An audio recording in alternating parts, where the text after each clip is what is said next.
All right, everyone, welcome back into another Fantasy Golf video. Going to be breaking down the Valspar Championship, giving you guys the top picks and values, showing you guys the lineup process for this week. With that, let's go in and get into it. So just looking at the past years, we see that this is a tournament that typically is a lower scoring event. So it's typically going to be a harder scoring event. In terms of winners, the winners have been somewhat easier to nail down, I would say, except for last year with Taylor Moore. Besides that, Paul Casey, Hadwin, Sam Burns, those were all pretty decent wins at that point. Dating back further, Schwartzel, Jordan, like not too crazy in terms of predictability, which for us should be a good thing. And so when we look at the top stat fits based off of the key stats for this week, which are going to be basically the exact same as last week, we are going to be looking at 200 plus as well, a little bit of stroke gain approach. But that's kind of the weird thing about the Florida swing is that a lot of the tournaments somewhat play the same. I mean, harder scoring events. Don't make mistakes. Keep your ball in play. That's what we're looking at. So a lot of the same stat fits from last week are going to be the golfers that are popping up again this week. So no real shock there. I mean, people might be shocked that Doug Gim is the best stat fit again this week, but he was last week, and he had himself a very good week. Now, when we look at recent form, we're going to see that, well, we have a small sample size here, but from there, I mean, Xander, clearly, I would say the best staff in the field. I don't think anyone, or sorry, the best in recent form there. Then Sam Burns, then JT. So JT is coming in off a miscut. Do not like that. So that's going to be the issue that we have. Then Tony, then Brian Harman, then Cameron Young. So the issue that we're going to have this week is a lot of the golfers that we've been trusting a lot, some of them are going to be coming in off of miscuts. So that's going to be kind of a tough spot for us this week in terms of predictability, in terms of recent form. And on top of that, we just don't have that many golfers that have played this course a bunch of times that have also played it really well a bunch of times. So to me, that's the biggest issue that we have this week is the course history that we have is not pretty. Like Sam Burns, JT, great course history. And so if we're just looking at someone that's checking all the boxes, that's probably just going to be Sam Burns. Matthew Naismith is someone that's decent, 3rd and 21st place finish. Sanjay M, decent. Scott Stallings, he's been playing terribly. He has good course history. So this is one where, honestly, if a golfer has course history, I might give him the edge over someone that doesn't. That, to me, is probably going to be the biggest differentiation point. And in terms of like specialist data, so the specialist data is taking in all the unique characteristics for that week's tournament and putting into one data point. So I actually might look at hard scoring golfers, like which golfers produce the best on these harder scoring tracks. So Bjorn popping up in there, then Sam Burns, then then Xander, then Eric Cole, then Bo Hosler. So like I'm perfectly fine looking at that. I think that's going to be something we probably want to look at the most. But with that, let's go ahead and jump into the picks for this week. So we are going to see the pricing, somewhat softer-ish. We have decision between, do we want to pay up for the safety of Xander, but also the thought process with Xander's, how will he be able to handle really not winning the Players Championship when it was somewhat in his control for most of the tournament? Now, we are going to see great form out of him. I think he's going to be able to play fine after that. I mean, we see after this T3, finish T9, I think we're going to be good to go with him. And really, his one bad start was at the AT&T Pebble Beach Pro-Am. Who knows what he would have finished if that tournament would have actually finished. T54, not good, but coming in off of a 67, who's to say that he doesn't shoot a low round on Sunday? So he is someone that is popping up as the best play in the 9-to-5 model, and I agree with it. One has course history, obviously been playing extremely well, going to be checking all the boxes across the board. And so for me this week, he's someone I'm going out of my way to play. I mean, just second best specialist, 7th in course history. Now that's one start in there over the past 4 years. Recent form, second best stat fit. Across the board, he's just looking like an elite play. Now, could his made cut streak maybe come to an end potentially? It could, don't get me wrong, but at this price tag, I do think we're going to be able to fit him into our builds. Now, Sam Burns has been someone that has been a little bit frustrating. It seemed like he was going to make a run. Saturday had a very good round. Did seem like he was going to make a run, and then he ended up just kind of not finishing well on Sunday. Really the closing hole, the back nine, which was really costly for me. The back nine. Tom Hoagie on 18. I'm still bitter about that. That quad trying to get in contention. Very bittersweet there. But, at the same time, like, who cares? Like, he did have a couple of good rounds in there. Still made the cut, battled after having a bad round one. Has tremendous course history. Besides kind of the lackluster finishes the last 2 weeks, he is someone that is also coming in checking all the boxes. So really, theoretically, I do think you could end up in your lineups going like Xander and then also Sam Burns. Now, we're going to be left with not a lot of salary left over, but this is a week where I do think we are getting some values to the point where you could do that. Now, I'm not saying to do that, but like if you wanted to, I wouldn't talk you out of it. Then after that, like JT's a fine play, Jordan's a fine play. Those two are coming in off of miscuts. You expect them to bounce back this week. Brian Harman's definitely going to be an interesting play, so he's popping up a little bit better than he was last week this week. At the same time, I don't know, that feels a little bit too high priced. I think I would almost rather go with Cameron Young, which sounds ugly to say. Both of those are going to be fine plays. I just can't get there for for some reason, the data really likes Tony Finau again this week after, a very disappointing Sunday. Again, that was the theme last week. I had a lot of golfers that were disappointing in terms of their finishes on Sunday. Had a really good round 1 and round 2 going, and then the Sunday, very bittersweet there. Not complaining about last week. Last week was fine. The way I described it, it was the worst good week I could have possible, if that makes sense. But Tony Finau, he does seem like a cheap enough play, probably a safe play for you guys. Hasn't made a start here over the past 4 years. That's fine. Everything else is looking pretty good here. And so at his price, if you want to end up on him, it makes sense. Now, DraftKings doesn't have the Players Championship results in there just yet, so he might look a little bit better on paper to you guys than he actually is as a play, but he's fine. And then from there, I mean, we are seeing that the pricing is probably correct. One of the players that was an extreme disappointment is freaking Keith Mitchell. And that was really the theme for me last week. It's like right when a golfer got themselves into contention or really was about to put themselves in contention, just really bad. And Keith Mitchell's a perfect example of that. In round 2, he was like 1 shot off the lead at one point, maybe 2 shots off the lead. And then from that point on, just terrible. Just terrible. How much of that was him though, like just being frustrated that he was that close to being in contention and then just like mentally couldn't get back to that spot, Like, I feel like this could be a natural reset spot, and it wouldn't be shocking for me to see him win this week. I mean, prior to that, 9th, 20th, 17th, he had been firing off some really good finishes, and he is a good staff fit, does have course experience, fine specialist. Like, across the board, he is a good play. Now, are we probably paying up a little bit too much for him? Yes. At the same time, is he a good enough play? Yes. Like, we are getting good enough plays this week, and I'm perfectly happy to play a lot of these golfers. Seabass is fine, but really, I think where we're getting our best value this week is going to be Aaron Rai and then also Doug Ghim. So, Doug Ghim is a play that obviously I was on a decent amount last week. Ended up being the top finisher in a couple of my builds that had 6 for 6, which was super weird, but really not shocking that he had a good week. He was someone that definitely stood out in terms of pricing, in terms of values. He was probably the best value that we had last week. And the thing with him is now this is 5 straight starts in which he's finished top 20 or better. And if you look at his miscuts, they were still under par miscuts. And then if you go back further, his made cuts were top 20 finishes. So he's playing good enough golf in some events where he's missing the cut. Like, you're not too concerned about those miscuts. And when he does make the cut, he's given us top 20 upside. That is a spectacular play. On top of that, he's going to be an 8th best specialist in the field this week. I mean, he is someone that across the board is just coming in as a great play. The one slight concern that we have is his miscut at this event 3 years ago. Like, oh, well, he finished 27th last year. He is one of my favorite plays, if not my favorite play this week. He's just looking like a spectacular play. Then from there, Aaron Rai is an okay play as well. The Waste Management Phoenix Open, 1 bad round in there. American Express, still shot under par. Like, I'm perfectly fine with him as a play. Like, we are probably paying up a little bit too much for him, a little bit too risky for his price tag, but he is still popping up as a top 10 play in the 9-to-5 model. Again, I wish he had course history, but I can kind of look past that.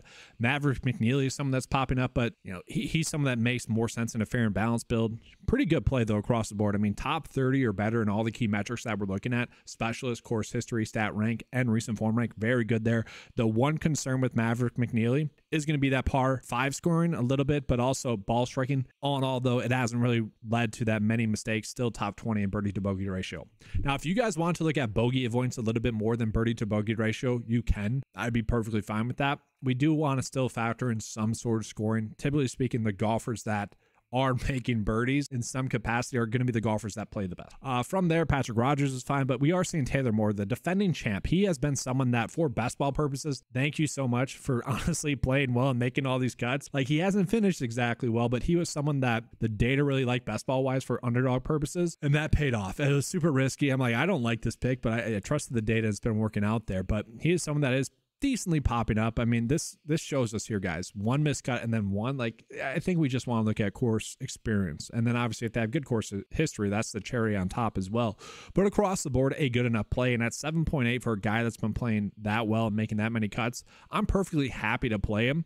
The issue that we're going to have this week is we don't have a lot of conviction plays. We have a lot of good enough plays. And then so like another one, Billy Horschel, good enough play. Looking at Lucas Glover, he does kind of stand out as a good play. Look at the miscut most recently, 74th place finish there. Prior to that, a bunch of top 40 finishes, which at this price tag, if he gives us that, I'm okay with that. And look at his course history, 36th, 48th, 13th. At that price tag, he's certainly good enough. Another player, the runner-up of last year, Adam Schenk, he is looking like a pretty good play as well. A little bit hit or miss at this course, don't get me wrong. But at the same time, he does have some sort of weird name value at that price tag, so I'm fine with him as a play. Davis Thompson, okay. Ryo missed the cut in the number. I honestly wonder with him, I wonder if he would have made the cut. He is someone that was on a par 5 and had to finish his round on Saturday morning. And so he missed the cut by 1. I wonder, like, if he birdies that, I wonder if he makes the cut.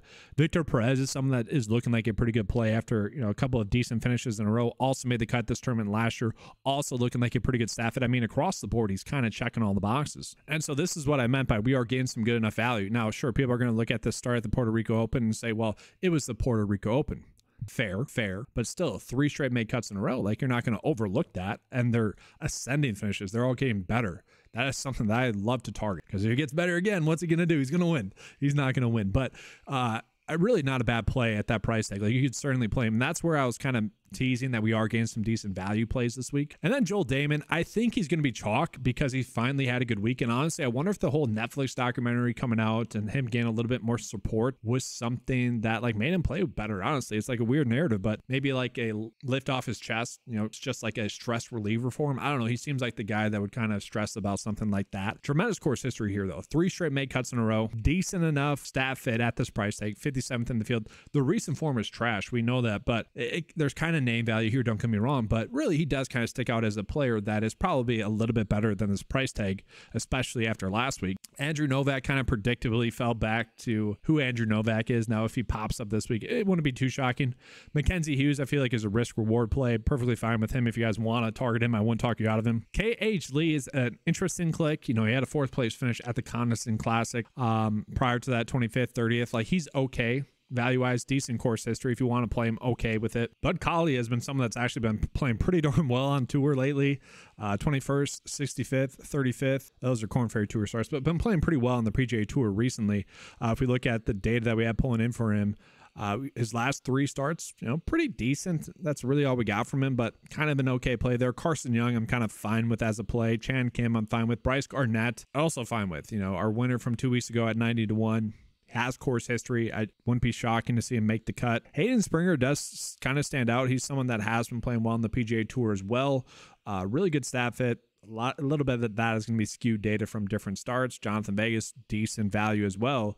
That's the thing this week is like we are getting enough decent values where if you want to go risk reward and play someone like Sam Burns and Scotty together, you certainly could. That's very logical. But to me, guys, the one player that really I think stands out, now Zach Blair is right there as well. I don't think we need to get there. I'll touch on both of these, but it's going to be Rafael Campos. So he's someone that if you guys watched my Puerto Rico Open coverage, I was all over him. Had a terrible round 3. It seemed like he was going to be our outright winner. Thankfully, Bryce Garnett came through for us there, but he kind of stands out to me. Now he's coming in as a 75th best pick in the 95 model, which is not great. I'm sure a little bit of that is due to how Vegas views him as a play this week. So there might be a little bit of difference between how my data views him and how Vegas is viewing him, but also he is the 100th best specialist. Doesn't have good course history, miscut. That's all we got. But he did play this course, so there is something there. Does have a miscut mixed in here over his past 4 starts as well on the PGA Tour, but he's a decent stat fit. I mean, top 31 in the field in birdie to bogey ratio, top 10 in both ball strike and total driving, and then still scoring decently on par 5s as well. Like, at this price tag, especially if you are trying to fit in like Sam Burns and Xander Schauffele, I think it makes a lot of sense. Like, you could easily fit that in there. So with that, guys, let's go ahead and give you guys a first look build here. And so let's say like already you can see that this is definitely possible to play Sam Burns and Scotty, or keep saying Scotty. He better give us a Scotty finish here. Xander, like you got 7K left over. And like we are getting a decent amount of value. Ryo, someone that missed a cut on the number. Like I'd be perfectly fine to play him. He's been a little bit hit or miss. Maybe you don't need to go there. Stanger, who's been a decent stat fit, played well last week. Like I'd be perfectly fine to play him as well. Joel Dahmen, again, like I'd be perfectly fine to play. Like we are getting enough good plays there. Mackenzie Hughes. So for this example, whatever, Joel Dahmen, I think he might be a little bit owned. You could maybe play him in a chalkier build. I'd be fine with that. Let's say you didn't want to go that route though. Maybe that's a little bit too risky for you. And where would your potential starting points be? Well, I would still say Tony Finau then at that price tag should be a made cut, you know, pretty solid there. Doug Gim, Aaron Rai, which does feel ugly, right? Taylor Moore, I'm kind of okay with, and this is where it's probably a little bit too risky. Adam Shanks right there, 8.9. Seabass, Keith Mitchell, like I'm perfectly fine with those plays. Like it does get a little bit more ugly, like in comparison to the fair and balanced build, or in comparison to this build, the studs and duds build almost seems better, honestly. So it's a weird week. That's the kind of weird part that we have this week. I do want to show you guys what the best build is on the 9-to-5 lineup builder as well. So just to set this, we need to set 2 data points. So I do want to go out of my way to target Xander and then also Sam Burns. So we'll just give them a slight bump here. Just going to do 3 unique players, 35% max max exposure. We're going to generate this just to show you guys what the best lineups are right now. And so looking at it, we'll show you guys the player exposure as well. Cameron Young, which I feel like he's a little bit too lackluster. Oh yeah, Maverick McNeely, guys. He feels like a great play. Someone I definitely could have included in the first look build. To me, guys, I don't see Davis Thompson. I don't see Billy Horschel as 40% owned plays. Neither do I with Cameron Young or Kevin Yu for that matter. Definitely presenting some weird risk rewards. So let me just slightly adjust this to how I see it a little bit more, but I don't want to change too much. But yeah, I mean, that just seems like way too much Billy Horschel, way too much Davis Thompson, and even Kevin Yu. Like, I don't know. I just want to show you guys a better indication of what I like. The data's telling us one thing. I'm kind of viewing it another way. So I would say this is much better. Probably don't need to get that much, but what is the data telling us? What's the biggest takeaway here? It is doing a more studs and duds approach by having some of those 7K to around 6.5K plays. I think that's my biggest takeaway here, is that it is telling us that maybe the optimal approach this week is going to be do a more fair and balanced approach. Now, guys, that's going to be all for this video. Make sure to give a like and subscribe. I will appreciate that a lot. I did come out with a March Madness video. If you guys want to check that out, that's going to be on the main 9 to 5 channel. So make sure to check that out. Thanks for watching. If you guys want access to any of the tools that you saw in this video, head on over to 9to5sports.com. They're available for just $10 a month. Make sure to give a like and subscribe. Trying to get to hopefully 1,000 by the Masters. That'd be awesome. Thanks for watching. And as always, let's keep cashing.